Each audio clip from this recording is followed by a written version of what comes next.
Hey, hey, hey, welcome back to the Fulfillment Formula series. I'm Nicole Roberts Jones, and I'm excited, always excited to be here to pour into you. So, like I just said, this is part 3 in a 3-part series. So, if you haven't watched part 1 and part 2, if you don't know anything else about me by now, the way I teach one thing, I teach builds on the next. That's why I do series, because this will be over an hour and a half, probably 2 hours, really, because y'all know when I get talking, right? So my goal in this series is to give you the tools up front as we launch this podcast to go after work that sets your soul on fire, to go after a life full of meaning and fulfillment. Oh, there's so much more than this series that I'm going to give you. So with that, let me do a quick review. As you know, this series is based on this Bible verse. Then God blessed them and said to them, "Be fruitful and multiply, fill the earth and subdue it, have dominion." So you see what's highlighted. So obviously, you know it's time for us to talk about multiply, right? But really, what I'm talking to you about in this series is what I call the fulfillment formula. The fulfillment formula. So we've talked about the D, we've talked about the F, and now we're at the M. And some of you guys are like, but Nicole, how does that and what does that mean? And I don't understand. And I get it. I get it. So, just to make sure you have context to everything I'm sharing, let me put it to you like this. By the way, you've heard me say this. The fulfillment formula is D plus F equals M. We're at M, but I call it the DFM formula. If you haven't gotten the book free, gifting it to you because I want you to be able to do the work. Listen, it's one thing for you to join me for these episodes. It's another thing for you to be able to implement, activate, to move your career, your business, your work to another level. I'm going to talk to you about that in this episode, but you need to do the work. As Ayanna Van Zant would say, you got to do the work. So listening to this is not going to be enough. It gives you some great insight, but you've got to implement the insight. And that's what this book does. DFMFormulaBook.com is where you go. All right. So with that said, let me continue with a little bit of review. So as you know, as I'm walking you through the DFM formula, really what it is my brilliance framework. Okay. So 4 parts to the brilliance framework. The first 2 parts were episode 1. What do you love? What are you passionate about? And what are you really, really great at? That's your proficiency. Those 2 together is where God created you to have dominion. And I call that dominating in your lane. Then our last episode, I talked to you about being fruitful, which is you are an answer to a problem. My question to you is, are you clear on the answer that you are the prescription to? And I need you to understand your business. Even if you work a 9 to 5 and you work for a major corporation, your role is a part of an answer that your business was created to answer. Y'all get that? So whether you are an entrepreneur or you're a 9 to 5er, the business you work for, if it's giving God back a return on his investment, we're going to talk about that too in this episode. It is an answer to a problem. Y'all get that? Mm-hmm. So as we move into this next one, as we move into where we are today, which is to multiply. Now, I call it profit. I'm going to show you why I use both of these terms. You're going to hear me papers. By the way, you guys, if you ever see me looking down, I got tons of notes because I want to make sure I give you everything I intend to give you in these episodes. And you're going to hear paper moving around because I'm moving my notes and my slides. So listen, this one is the multiply piece. I call it profit. Why do I call it profit? The word profit means a valuable return to gain. And I wonder if you even think about, are you gaining for God? That's the whole reason why he gave you dominion. He wants you to produce a good result in that you gain. You get that? See, many of us think profit is money. We're going to do a whole series about money because God does want you to be wealthy. That's my next series. So stay tuned. I don't know what I'm going to call it yet. And listen, I've done other trainings and workshops on this whole aspect of God and money. But those of you that are saying, oh, I've heard you talk about this before. Listen, I've grown. We're going to talk about increase here, which moves us to our next definition. Multiply means to increase or cause to increase greatly in number or quantity. Listen, your your resume is done, is complete. That version of you is done. My question to you is, what's the next version of you that you have not yet become? That's what we're looking at when we talk about increase. So you put these two definitions together. It's a valuable return to gain, increase or cause to increase. Now, listen, isn't a valuable return and gaining means you're increasing? Come on, somebody, right? Matter of fact, in the Lord's Prayer, the whole prayer is Matthew 6, 9 through 13. I'm not going to read the whole thing. But it says in the prayer, your kingdom come, your will be done on earth as it is in heaven. Excited about you listening to our guest that comes up next week. Pastor Petrie goes in on that because we're living in God's down payment. But many of you aren't. You're so focused on heaven. What are you doing on earth? Because it says on earth as it is in heaven. God gave you a little piece of him in you. Talked about that episode 1. I talked about that episode 1. Because you have a part to play to bring the kingdom here. And the thing I think is so interesting is many of us don't realize that God wants us to live in extraordinary. Think about that. The word extraordinary is extra and ordinary together. So it took extra and ordinary for a little Black girl from Compton, California, put the extra with the ordinary to become Serena Williams. Hello, tennis star. It took the extra with the ordinary for another little Black girl, and she didn't have to be Black, let's say little girl, from 9 years old, who practiced in her backyard every single solitary day after school, every summer, to become Beyonce. That's the extra with the ordinary. It was a little Black girl from the south side of Chicago who became our phenomenal first African-American first lady. Hello, Michelle Obama. It's funny, all these examples I'm popping in my head are all Black women, but fellas, don't think this doesn't include you. And if you're not a Black woman, this includes you, but I'm always going to talk from what I look like. I'm just saying. And even a little girl who got raped and abused, who probably didn't even feel like she was worthy to become Oprah. See, ordinary will keep you stuck where you are. And if you want to be ordinary, then this is not the podcast for you. I'm going to tell you right now, if you're good with being mediocre and good enough, and yes, you could be making a 6-figure salary and still be living in good enough because you're settling. And somehow there's something that is what's coming up in me. There's a Bible verse. We used to sing this song in church called Stir Up the Gift. Stir it up, stir it up. And there's something stirring up in you, making you hunger for more. That's because God has more for you to do. That's the increase, y'all. That's the extra with the ordinary. Even Malcolm Gladwell, in his book Outliers, talked about the secret ingredient to people becoming experts is 10,000 hours of putting in the extra time, like Michael Jordan. That's what popped in my head. Michael Jordan didn't make his basketball team when he first tried out. I think he was a sophomore, or it might have been a junior. I think it was sophomore. But he didn't let that stop him. He put in the extra work it took for him to then make it the following year. And we know where his career went. See, it's the extra, the increase, the gain that is important here in this multiply place. So as profit comes, but I need you to know that money is energy. And again, I'm going to do a whole series on money. But when you don't put the extra in, that extra is not coming. Come on, somebody, right? And so this really was, you guys remember that that prayer Jabez that everybody talked about for years? Let me see if that's my next slide before I out myself too early. Okay, no, it's not. So let me just tell you this. This is, okay, so step 1, I call that dominating your lane. Step 2, I call that be the answer. Step 3, we're here now. I call this the 10% more rule.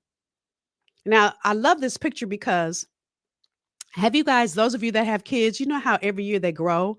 Have you done that little ticker tape against the wall to watch how they grow?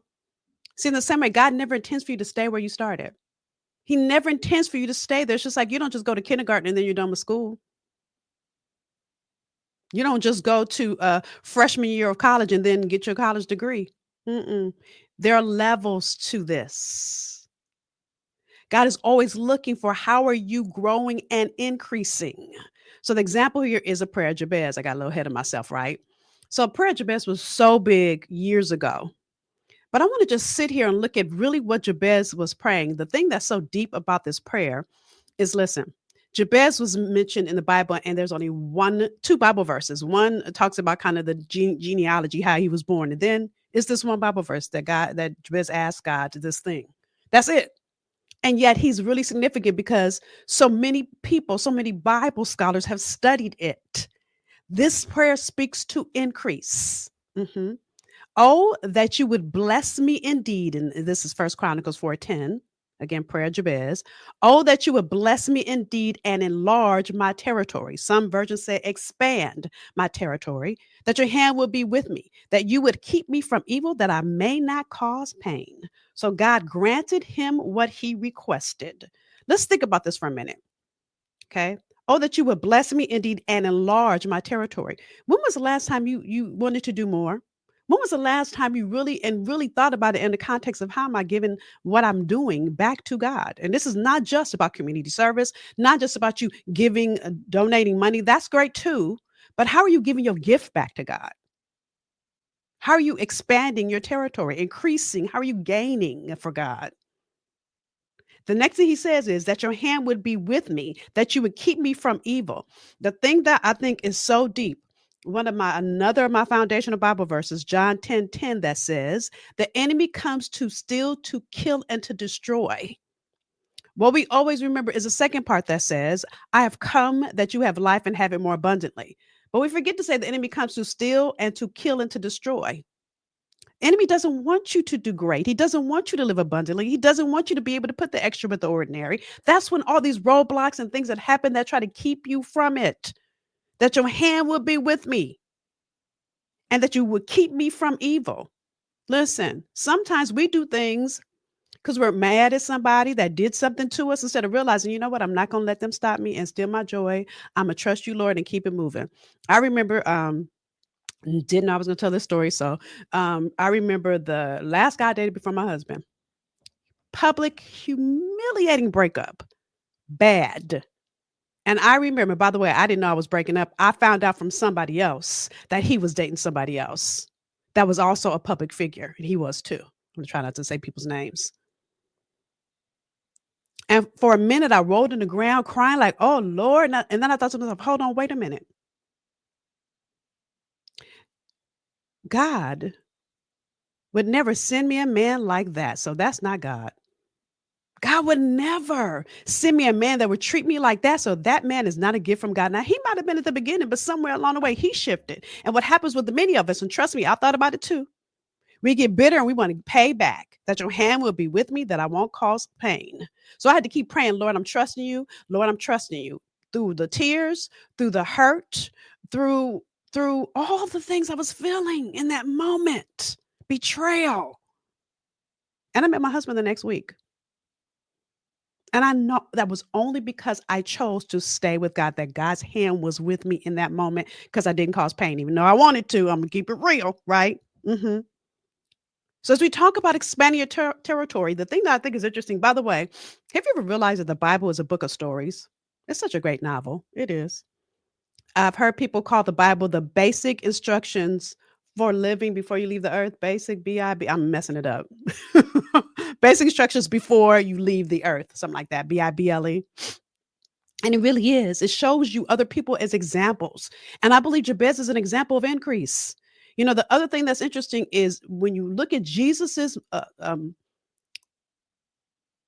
miracles that he performed, two of them he multiplied. So go look these up because I'm not going to talk about these here. In Matthew 14:13 through 21, again, Matthew 14:13 through 21, Jesus fed the 5,000. That's when he took the little boy's fish and the loaves and fed 5,000 people. Then in a whole different miracle, which is in Matthew 15:32 through 39, Jesus fed 4,000, again, taking fish and loaves. So as we look at this whole concept of 10% more, and the reason I called it 10% more instead of 10,000 rules is 10,000 rules sounds like a lot. But if I had to jump from here, and I live in DC to California, can I just jump from here to California? Uh-uh. But if I did 10% from here to there, I could do that. And then I could do 10% more. And then I could do 10% more. Now, I don't know if I could jump all the way to California. I probably should have said from Virginia to DC or something, right? But you get what I'm saying. If I focus on how can I add the extra at 10%, it makes it palatable. It makes it seem doable. So my question to you is, what is that 10% increase? That's time for you to go after. So let me give you your 3 steps here. And your 10%, the first step is, what will you do with what you have? That's all God is looking at, is what will you do with what you have? So I'm going to bring in a Bible story here. This is the widow's oil.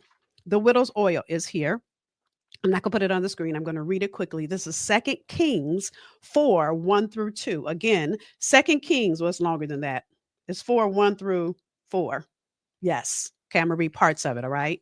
So a widow says to Elisha is a prophet. She says, listen, your servant, my husband, is dead. This is 2 Kings 4, 1 and 2. And you know that your servant feared the Lord, and the creditor is coming to take my 2 sons to be his slaves. So Elijah said to her, what shall I do for you?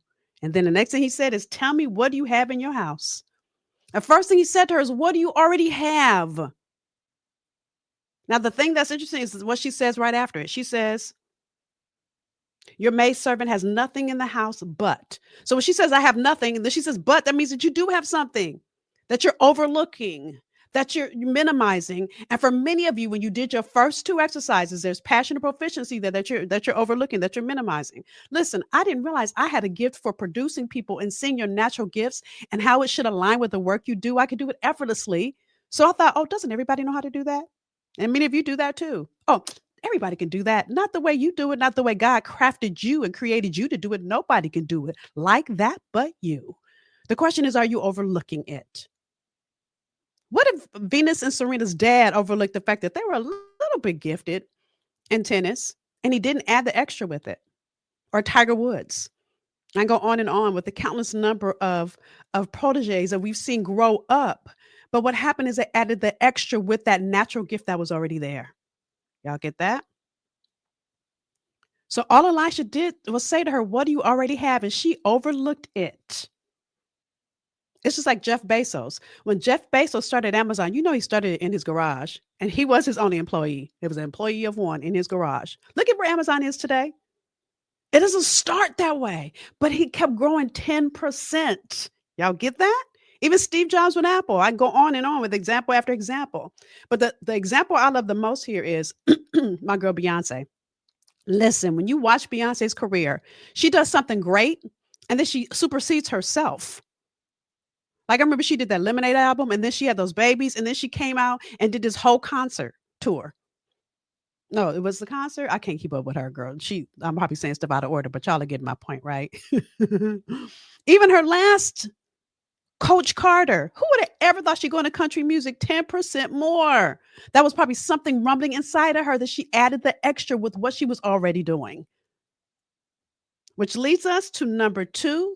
You got to be willing to grow past where you are. You got to be willing to grow past where you are. Commit to grow. So again, number 1 was, what will you do with what you have? Number 2, you got to commit to grow. So going back to the widow's oil story, here's what Elijah says back to her. He ignored her that she said she had nothing, because he saw she had something, because she said, but a jar of oil. So he took her butt. What's your butt? If I think about myself, the fact that I worked in television and film for 10 years and casting natural. I was so good at casting. I remember after I quit, I still was getting phone calls, people asking me insight. And what I mean by that is I can naturally see who should be in what role. I could say, I know who you should bring into that for this part. And sometimes it'd be an unknown actor. Like, y'all know Brother Man on Martin. Yeah, I brought him in for that part. Not trying to brag. I'm just trying to show you that I could see people's natural gifts. And I didn't know him from a can of paint. Ended up being our families were both from Galveston. Small world. The point I'm making is this. You got to be willing to grow past where you are. When God began to say, okay, I began to feel like something was missing and I love my job, I didn't understand it. What I realized now is God was growing my gift into this new arena that I'm in now. And it started with teenage girls, then it grew to entrepreneurs, and now it's growing with all professionals. I don't know. Can't wait to see what God is going to do next. But anyway, Here's what Elisha says back to the widow. This is now 2 Kings 4:3. He says, go borrow vessels from everywhere, from all your neighbors, empty vessels. Do not gather just a few. So listen, if you don't know what to do, you got to be coachable. The thing that I've learned in my own journey is anytime I was stuck and didn't know how to grow, I had to find someone that was 10 steps ahead of me on my path that could show me the direction to go in. That's exactly what this widow did. So, whether that's hiring a coach, taking a course, whatever that is, what area is your weakest link in the area that you know you want to increase in? Even if I go back to Venus and Serena, now I haven't met Venus or Serena yet, but in the movie, what did their dad do? He went and found a coach because he realized he had taken them as far as he could take them, that there was another level that they could climb to if they got the right coach, and the rest is history. hmm So then the next thing here, when you're growing yourself, you got to do this last thing that the Elisha said to her. This is 2 Kings now 2:4. And when you have come in, you shall shut the door behind you and your sons, and then pour it into all those vessels and set aside the full ones. See, sometimes you got to stop talking to everybody about it. Everybody's not going to get the thing that's rumbling inside you. I remember, and I think I told you this when I told my story, when I realized that God was calling me to do this thing called coaching. And back then I didn't know what to call it. My friends were saying stuff to me like, are you crazy? Now, my friends love me and support me, but shoot, I felt crazy too. So you've got to realize this is why having a coach is important. Someone that gets it, someone that's already in the journey that you're going into. Because sometimes your friends will think you're crazy. The people around you won't understand it. But when you're pregnant, nobody's pregnant with your purpose but you. Nobody else can push it out. Nobody else can do any of those things. Now, you might be able to take a Lamaze class to learn how to push it out. Hello, hiring a coach. But it makes a difference. Listen, I remember when Kobe Bryant first started playing basketball. Now, you guys know he went straight from high school right into, not first started playing basketball, first got drafted to the Lakers. He went straight from high school to the Lakers. Many people get drafted from college. He didn't. He skipped that. And his first, I don't remember if it was a season or first game, was horrible. He was horrible. You know, the number of people that told him, oh, you need to go on back to college and stop. Or you should have gone to college first. He didn't listen to those people.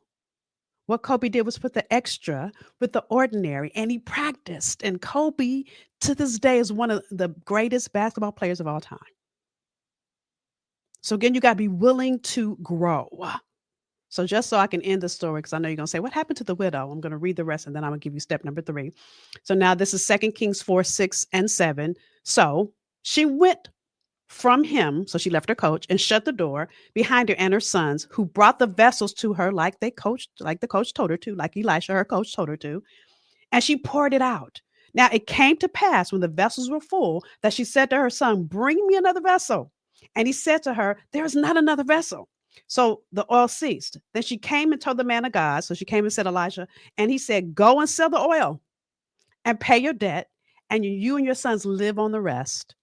So when you're willing to do the work to increase, God is always going to give you abundantly above all you can ever ask or think. She started with not knowing she had a thing, with the very thing she needed was already inside of her, and she had to be willing to grow.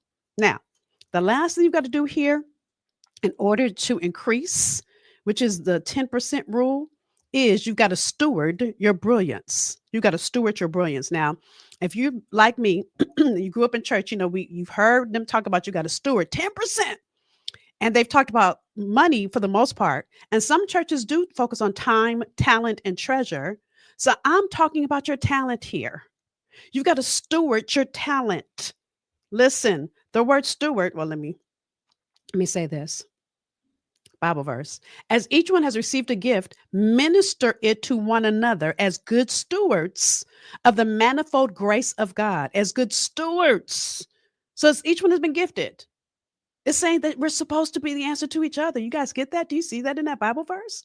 So you know me, I'm about to give you a definition. Stewardship means the conducting, supervising, or managing of something, especially the careful and responsible manager of something entrusted to one's care. See, God entrusted gifts and talents into you, and all God is looking at, what will you do with what I've given you? Ultimately, you doing all these things is about you giving God a great return on his investment. So again, step 1 is what? What we do with what you have. Step 2, you got to commit to grow, and not just one time, it's lifelong growing. And then number 3, you got to steward your brilliance. So I'm going to end this episode with a parable. I'm not going to read the whole parable to you. This is another of my favorites. This is the parable of the talents. I want to encourage you to go back and read it. Matthew 25:14 through 30. I'm going to give you the highlights. Again, Matthew 25:14 through 30. I don't know why my voice wants to act up right now. Nevertheless, here we go. This is what the story is about. Now, in the Bible, you're going to see it says a master and servant. So I'm not going to say master and servants. I say an boss and his employees. So the boss had 3 employees and he's going away. So he gives each of his employees talents, his money, to keep for him while he's gone. He comes back. The first employee invested the money and got 3 times back. So he gives him gain. Hello, somebody, gain, increase. The second one invested as well and got 2 times back. Hello, gain again. The third one dug a hole in the ground, put the money in the ground. He did nothing with it. Nothing. So here is what the boss says to the 2 employees that did increase. This is Matthew 25:23. He says, well done, good and faithful servants. You have been faithful over a few things. I will make you ruler over many things. Enter the joy of your Lord. That's that abundantly above all. And then this is what he says to the servant that did nothing. This is Matthew 25:26 through 28. You wicked and lazy servant. You knew that I reap where I have not sown and gather where I have not scattered seed. So you ought to have deposited my money with the bankers, and at my coming, I would have received back my own with interest. So take the talent from him and give it to them that has 10 talents. See, when you die and get to meet God face to face, will he say, job well done? Or will he say, take her gifts from her, take his gifts from him and give it to the person that actually put the extra with the ordinary. Give it to the person that actually did the work while they were on earth, to expand their increase, to expand their impact, I should have said, to make a significant impact, to help all the people that needed them, to really hone in on their gift and grow it. And look at all the ways they can increase their serve through their gift. That ultimately is how we give God a great return on his investment. And that, my friends, is the fulfillment formula. Just to remind you, just to go back through it quickly. And if you miss any of these episodes, I'm going to encourage you to go watch them all. And you can watch them over and over again. Grab the book, dfmformulabook.com, because each of these plays a significant role in how you go after all that God has for your life.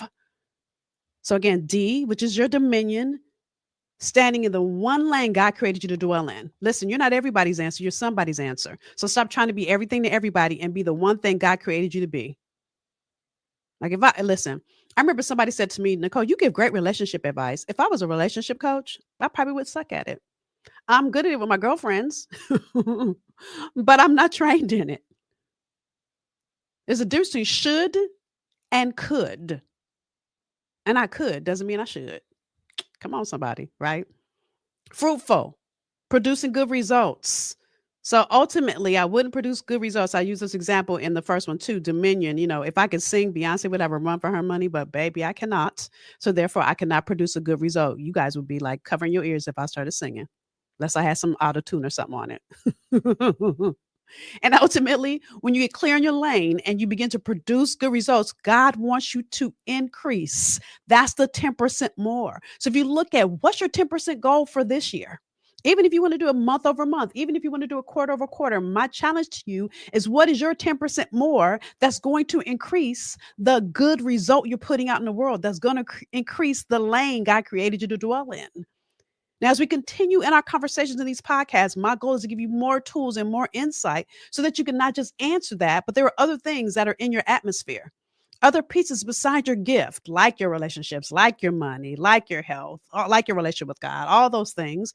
And so look for guests to come that will pour all those things into you as I welcome you to going after your abundantly above all, to you going after a life full of meaning and fulfillment. It's my honor and my sheer pleasure to bring this insight to you. And with that said, listen, you know what I'm about to ask you. If this episode has given you any insight, if it's blessed you, then please share it Why I always am I'm going to ask you to share, because again, somebody in your network may need this. All right. So with that said, have a phenomenal rest of this day, and I'll see you for our next episode. Bye, y'all.